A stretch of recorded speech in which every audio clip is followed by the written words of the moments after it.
ہمیں سب پر بھروسہ ہے، رب پر بھروسہ نہیں۔ تو آپ جانتے ہیں کہ جب کبھی گھر میں ملازم ہو اور کوئی چیز غائب ہو جائے تو سارا غصہ اور سارا گمان جو ہے وہ اسی کی طرف ہوتا ہے۔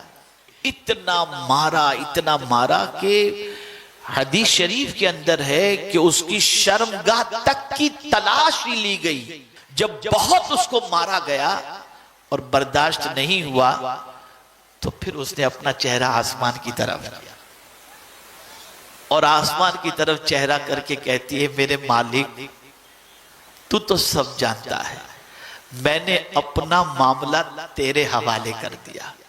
اب بخاری شریف کا ایک واقعہ توکل کے حوالے سے ایک خاتون کا جب میں آپ کی سماعتوں کے حوالے کروں گا تو میں پوری امید رکھتا ہوں کہ انشاءاللہ آپ کا ایمان بھی تازہ ہوگا اور اللہ سے انشاءاللہ رشتہ بھی مضبوط کرنے کی آپ کوشش کریں گے۔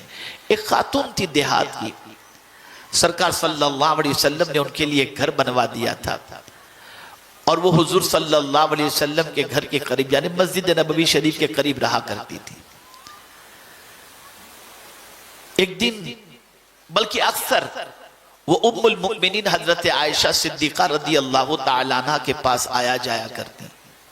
وہ بڑی باتونی تھی، بہت بات کرتی رہتی تھی اور جب بھی آتی تو ایک جملہ ضرور کہتی، وہ ہار والا معاملہ بھی کتنا عجیب تھا نا، وہ ہار والا معاملہ بھی کتنا عجیب تھا نا۔ بار بار جب بھی آتی تو یہ جملہ کہا کرتی۔ تو ایک دن حضرت ام المؤمنین عائشہ صدیقہ رضی اللہ تعالیٰ عنہ نے فرمایا کہ یہ ہار والا معاملہ کیا ہے؟ تو جب بھی آتی ہے تو کہتی ہے وہ ہار والا معاملہ بھی بڑا عجیب تھا۔ کیا میں کیا بتاؤں امی جان، کیا بتاؤں آپ کو؟ پھر وہ کہنے لگی میں کنیز تھی اور ہوا یہ کہ جن کے یہاں میں کنیز کی حیثیت سے تھی ان کی بچی کو صاحب خانہ نے، گھر والوں نے ایک ایسا ہار عطا کیا تھا جو زر و جواہرات سے بھرا پڑا تھا۔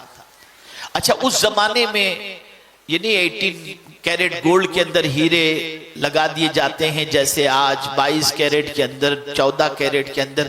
اس زمانے میں اس طریقے سے ہیرے نہیں لگاتے تھے بلکہ چمڑے ہوتے تھے، چمڑے کے اندر ہیرے لگائے جاتے تھے اور اس کا ہار بنا کر کے پہنا جاتا تھا۔ تو ایک سرخ چمڑا تھا، اس سرخ چمڑے کے اندر ہیرے جڑے ہوئے تھے اور وہ گھر والوں نے اپنی بچی کو یہ ہار پہنا رکھا تھا۔ اتفاق سے وہ ہار گرا بچی کے پاس سے یا بچی رکھ دی، اتنے میں ایک چیل آئی اور آ کر کے وہ ہار اٹھا کے لے گئی۔ تھوڑی دیر کے بعد گھر والوں نے بچی سے کہا ہار کہاں ہے؟ تو بچی نے کہا مجھے نہیں معلوم۔ تو آپ جانتے ہیں کہ جب کبھی گھر میں ملازم ہو اور کوئی چیز غائب ہو جائے تو سارا غصہ اور سارا گمان جو ہے وہ اسی کی طرف ہوتا ہے۔ تو ایسے ہی ہوا،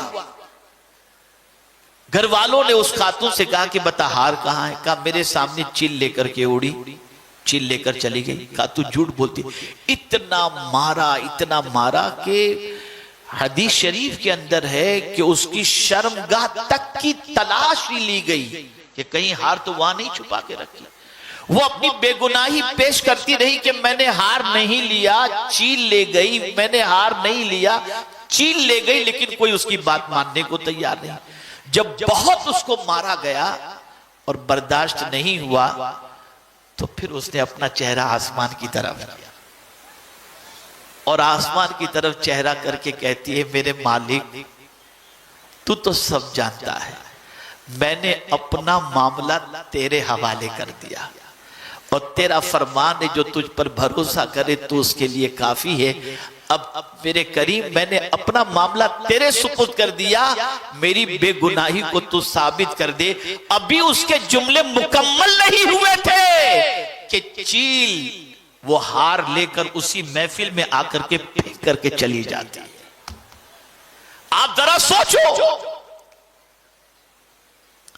زندگی میں اللہ عز و جل پر کامل بھروسہ کر کے دیکھو، وہ کبھی اس پر بھروسہ کرنے والے کے بھروسے کو ٹھیس نہیں پہنچاتا۔ ارے کبھی آپ نے دیکھا ایک چھوٹا سا پرندہ جس کا کوئی گھر نہیں ہوتا، وہ درخت کی ٹہنی پر، نہ رائٹ میں کوئی دیوار نہ لیفٹ میں کوئی دیوار، ایک پرندہ درخت کی ٹہنی پر بیٹھے بیٹھے سو جاتا ہے، اسے گرنے کا ڈر بھی نہیں ہوتا۔ اے پرندے تجھے ڈر نہیں لگتا؟ تو پرندہ جواب دے گا میں کیوں ڈروں، میرا پروردگار مجھے سہارا دینے والا موجود ہے۔ آپ ذرا سوچو، اللہ پر توکل کر کے دیکھو، اللہ پر بھروسہ کر کے دیکھو، اور کامل یقین کر کے دیکھو، اچھی طرح سے مانگ کر کے دیکھو، وہ تمہاری مصیبتوں کو دور فرمائے گا، وہ تمہاری پریشانیوں کو دور فرمائے گا۔ اے خواتین اسلام، آج سب سے بڑا مسئلہ یہ ہے، جملہ یاد رکھیے گا، ہمیں سب پر بھروسہ ہے، رب پر بھروسہ نہیں۔ اور ضرورت یہ ہے کہ رب پر بھروسہ کرو، اس لیے کہ وہ اس پر بھروسہ کرنے والوں کے بھروسے کو ضائع نہیں فرماتا، ٹھیس نہیں پہنچاتا۔ میرے پیارے آقا صلی اللہ علیہ وسلم کے دیوانوں اور خواتین اسلام، تو آج میرا پیغام آپ سب کو یہ ہے کہ مصیبت اللہ کی طرف سے ہے، لیکن مصیبت جو آتی ہے اگر گناہ کی وجہ سے آتی ہے تو اللہ تعالیٰ بہت سارے گناہوں کو معاف فرما دیتا ہے، اور یہ چھوٹی سی مصیبتوں کے ذریعے کچھ گناہوں کا کفارہ اسے بنا دیتا ہے۔ اور کبھی مصیبت آتی ہے، اللہ اپنے قریب کرنے کے لیے کسی کو مصیبت میں گرفتار کر دیتا ہے۔ مصیبتیں آتی ہیں، بندہ اللہ کی بندگی میں لگ جاتا ہے، مصیبتیں آتی ہیں بندہ تلاوت میں لگ جاتا ہے، مصیبتیں آتی ہیں بندہ تہجد گزار بن جاتا ہے، مصیبتیں آتی ہیں خدا سے دور ہو گیا تھا، خدا اس کو اپنے سے قریب کرنا چاہتا ہے۔ اللہ اکبر۔ اسی لیے کسی کہنے والے نے کیا خوب کہا، اور اسے آپ ذہن میں رکھیں، بڑی پیاری باتیں سمجھنے کے لائق۔ اللہ اکبر۔ روزانہ صبح کو دولت اور بیماری دونوں کے درمیان گفتگو ہوتی ہے۔ بیماری جو ہے وہ دولت سے کہتی ہے اے دولت تو کتنی خوش نصیب ہے کہ ہر کوئی تجھے پانا چاہتا ہے۔ اے دولت تو کتنی خوش نصیب ہے کہ ہر کوئی تجھے پانا چاہتا ہے، اور تجھے پانے کے لیے رات و دن محنت کرتا ہے۔ تو دولت جواب میں بیماری سے کہتی ہے بیماری تو خوش نصیب ہے۔ کہا کیسے خوش نصیب ہے؟ تو بیماری کو وہ جواب دیتی ہے دولت کہ دیکھ، جب تو کسی کو آتی ہے تو اس کی وجہ سے اس کے گناہ معاف ہو جاتے ہیں یا درجات بلند ہوتے ہیں۔ اللہ اکبر۔ اب اس کے بعد وہ دولت کو کہتی ہے، بیماری دولت سے کہتی ہے اے دولت تو خوش نصیب ہے کہ تیری حفاظت کا انتظام آدمی کس طریقے سے کرتا ہے۔ تو دولت جواب میں کہتی ہے کہ نہیں، میری حفاظت کا انتظام تو اپنی جگہ پر، لیکن مجھ سے زیادہ تو خوش نصیب ہے۔ اس کے بعد بیماری نے جواب میں کہا اچھا چل دولت تو یہ بتا میں کیسے خوش نصیب ہوں۔ اب اس جملے کو یاد رکھیے گا جو دولت نے بیماری سے کہا ہے۔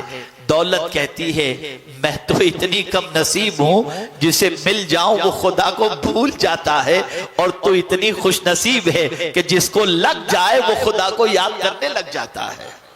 آپ اندازہ لگائیں جو مصیبت ہے وہی مصیبت ہمیں خدا سے قریب کر رہی ہے۔ تو اے رسول اعظم صلی اللہ علیہ وسلم سے محبت کرنے والیوں اور آقا کریم صلی اللہ علیہ وسلم کی محبت کا دم بھرنے والیوں، مصیبت پر گھبراؤ نہیں،